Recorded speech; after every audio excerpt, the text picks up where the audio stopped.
Time now for sports on 104.7 The Cave. Here's Ned Reynolds. Mike, the intern, Ned Reynolds in the studio. It's a red Monday. The Chiefs play Monday Night Football tonight against the Eagles. But before we go into that, some interesting games of note yesterday. You know, I think the opponent for the Chiefs in the playoffs, should the Chiefs make the playoffs, might not be the normal Buffalo or Cincinnati team. It might be a new dog this year. Denver Broncos are playing pretty well. Broncos are playing good. Texans are playing good. Houston's played really well. I mean, there's some AFC guys that are starting to step up that might be a little bit of trouble. Ravens obviously beat the Bengals in Thursday night, but the Burrow situation is a tough loss for Cincinnati, but really could be any of those teams. It's a long season, and that the playoff situation sometimes is very unpredictable. I can see Denver getting in, and it all began when Denver had that 70-point scored against them. They have kind of righted the ship since then. Beating the Chiefs was a really big deal, and they've played well since then. They're 5-5 on the season. Come on, they're coming on. Beat the Minnesota Vikings by 1 last night, 21-20 in a Sunday game. Hey, that's good, solid defense. And Sean Payton is capable of producing that kind of a team. I'm not scared of the Broncos, but I will tell you this. I'm glad that our series with them is over at this point, so we don't have to mess with that anymore. Maybe in the playoffs. We'll see.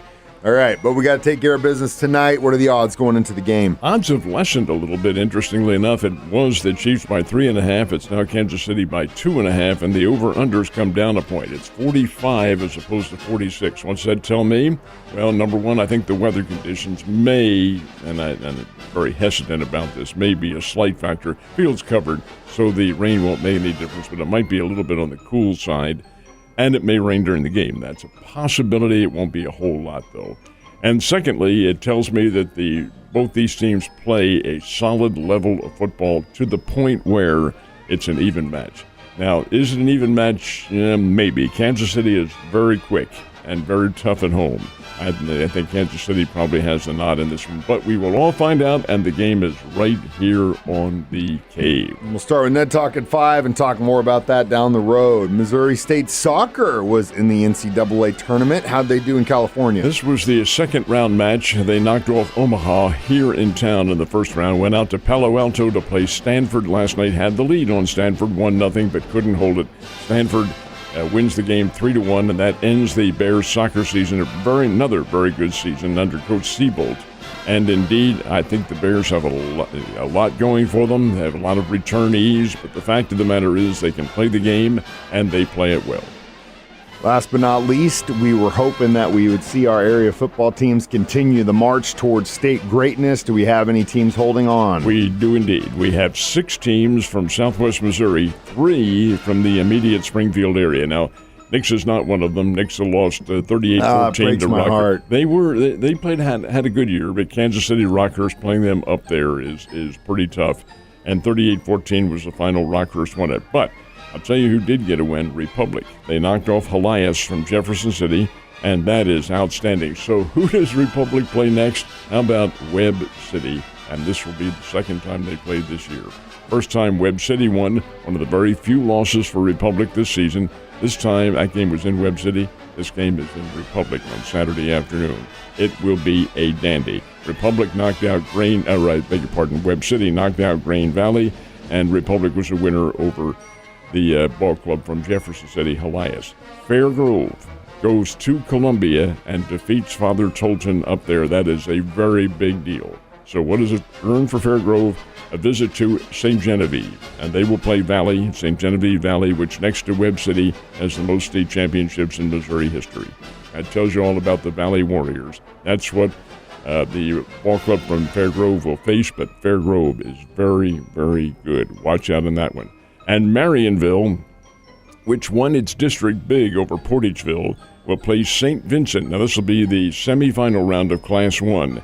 That game will be in Marionville on Saturday. St. Vincent is Crystal City. There's where they're located. And they'll come all the way now to the western part of Missouri to play the Marionville Comets. Lamar, Seneca, and, of course, Webb City.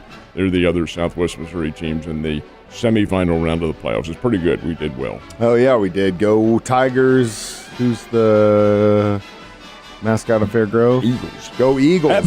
Did you just say that? You did. No, you did. No, I asked you and you said go Eagles. I'm editing that out. You just heard Ned Reynolds get over on me. What the hell?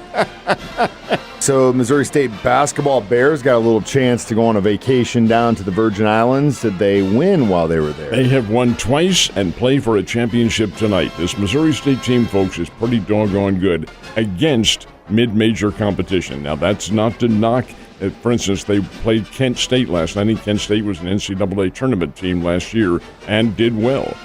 Kent State has a very good basketball team, but the Bears beat them with defense, and that is how Missouri State is winning. 56-52 was the final score, harkening back to the days of Charlie Spoonhour when they won by defense. Well, that's how they're doing it now. The Bears are very quick, they're very scrappy, and they force teams into errors. Kent State's a pretty good basketball team, have a former Springfield Parkview kid playing for them, and the fact of the matter remains they can play, but they were averaging, Mike, 91 points in their first couple of games.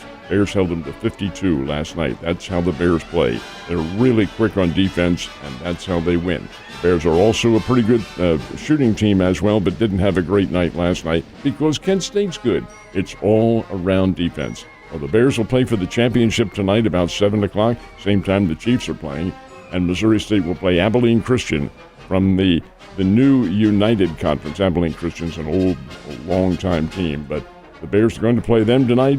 It will be, I think, a very difficult meeting, but I'm tell you, the Bears are a very good basketball team. They are, and hopefully we got some people starting to show up for them. I hope they do, yes. I know my game of note over the weekend was the K-State KU game, and my Wildcats walked into Lawrence and took care of business, which is nice to see going into the bowl season, so hopefully the Wildcats will get a good bowl game. What about the other teams? Oh, they will. They'll get a very good. They'll get a good bowl game as such. The area teams involved, the Bears, played the national champs on Saturday and gave the national champs a pretty good run. Now the score wouldn't indicate that. South Dakota State beat Missouri State 35-17. But the Bears acquitted themselves very well, and I think served notice to watch out for them next year.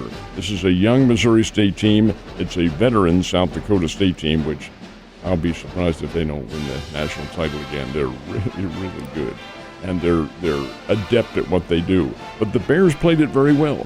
Played a solid game, did not bow to the pressure, and I really feel like that the Bears are going to be a very good team next year if everybody stays together. Now, Mizzou had the angel of good fortune looking over them. They win 33-31 over Florida. Who? Well, it's Florida because there is no D in Florida. If I were their defensive coach and the athletic director, I would tell that guy to walk in today, collect his paycheck, and get out because you don't know what you're doing. How can you have – I'm going to paint a scenario. I'm not being anti-Missouri here at all. No, I know it. I know exactly what you're saying because I would have said the same damn thing. I just don't like Florida, so go Tigers. 38 seconds left in the game. 38 seconds left. And Florida has the lead, 31-30. Missouri has a 4th and 17 to go. And you get a first down out of that, you've got to be kidding me. Your defense could not stop the passer. You know he's going to throw long. Execute. You drop everybody back, and somehow they got the first down, connected another couple passes, kicked a field goal at the gun to win at 33-31. You are living a charmed life when that happens, and that's not anti-Missouri. The Tigers play the Arkansas Razorbacks on Friday and should be able to beat them. This is a good Missouri team, don't get me wrong, and they won't fall at all in the bowl championship rankings today. They are number 9 as of last week, but it's a good ball club. Evangel finds out who they are going to play in the NAIA championships, and for the second straight week, or actually the second straight game, they're playing Bethel. Only this time it's not Bethel from Kansas, it's Bethel from Tennessee. It's a different school altogether, and Evangel will go there to McKenzie, Tennessee to play next Saturday in the second round of the NAIA National Playoffs. Mizzou might not want to let it get that close too often, though, because Lady Luck don't smile that often. So you don't want to rely on her too much, but hey, you know, they got their business done in Columbia, so props to them as well. Last but not least, we got probably the biggest regular season game so far this year, in my opinion, across the league. People have been calling it the Super Bowl. Everyone's like, are you going? I'm like, no, I'm going to Vegas this weekend to see the other one. So I can't go to both. Had to pick one, but definitely going to be watching it at Coyotes, Chiefs, Eagles. Are we a healthy Chiefs? I think at this time of the year, it's about as healthy as you could possibly be. Clyde Edwards-Helaire has an illness. I assume it's the flu. I don't know, but he's questionable, as is Richie James, who has the knee injury, but he wasn't likely to play a lot anyway. Otherwise, hey, they're in good shape. This should be a dynamite collision tonight, but keep in mind, it is a regular season game. It is not a playoff game. Kick it off about 7:15 up at Arrowhead. Should be fun. Ned Talk starts at 5 right here in your home for the Kansas City Chiefs, and if you're not going to the game, we'll be at Coyotes too, so come see us there. And if you are going to the game today, be safe, be as loud as possible. But remember what Ned said, this is a non-divisional, non-conference game. So more importantly than a win, in my opinion, is the team stay healthy. That is the most important thing, Ned. Go Chiefs.